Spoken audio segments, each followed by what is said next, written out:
In the history of the Earth, there have been 5 mass extinctions in which at least half the species on Earth disappeared.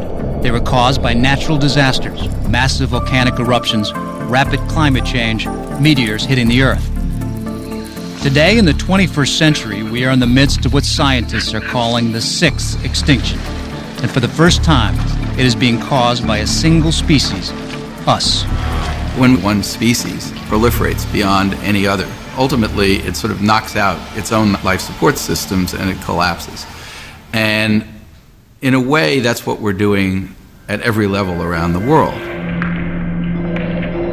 Today, in 2009, the idea that we could do so much damage to our natural environment that it could cause our global civilization to collapse may seem far-fetched. Think of all the signs of normalcy. Water is still coming out of the faucet in my kitchen. The electricity still turns on. I buy food at the supermarket. It seems inconceivable that our modern world could collapse. Every society that collapsed thought it couldn't happen to them. The Roman Empire thought it couldn't happen. The Maya civilization thought it couldn't happen. The Byzantine Empire thought it couldn't happen. But it did. And it usually creeps up on you unforeseen. At its peak, the Maya civilization numbered more than 10 million. They had astronomy. They had the only writing in the New World. They had great art. They were the biggest game in town. They are the equivalent of us in their era. These city centers were supporting 25 to 50,000 people. So they were very well adapted to their surroundings, and they were able to grow.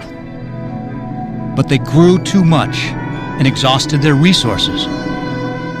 Growing population, meaning growing demands on the land, deforestation and soil erosion, which tied into warfare. There was chronic warfare among the Maya city-states. And then their climate suddenly changed. There were these series of extended droughts, and those droughts just kept hammering away and hammering away. You lose your forests, you lose your soils. If you lose your soils, you can't grow anything. And if it stops raining, then forget about it. The end game for the Maya must have been horrible indeed. It's highly likely that there were also periods of starvation. It's a truly hideous and ugly way to die.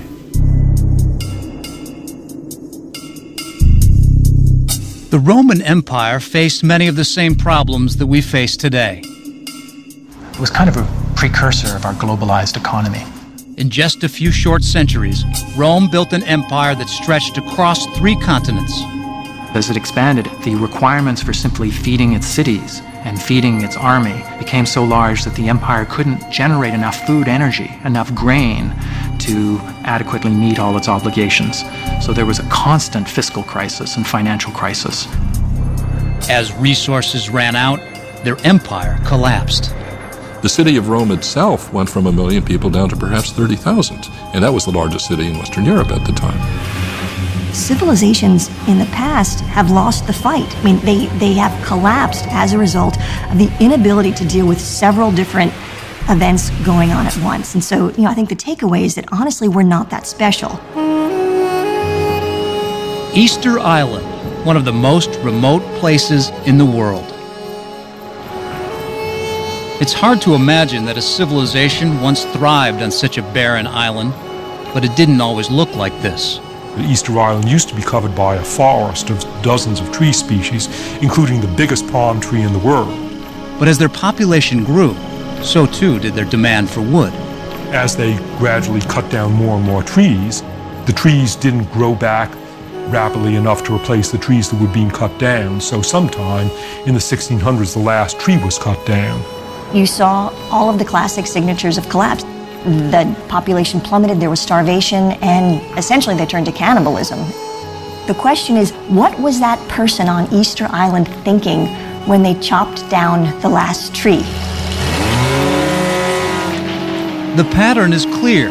Civilizations that grow too large and consume too much damage their own life support systems. As resources run out, they begin to fight each other over what little is left. Then they either starve or leave. But in our case, where can we go?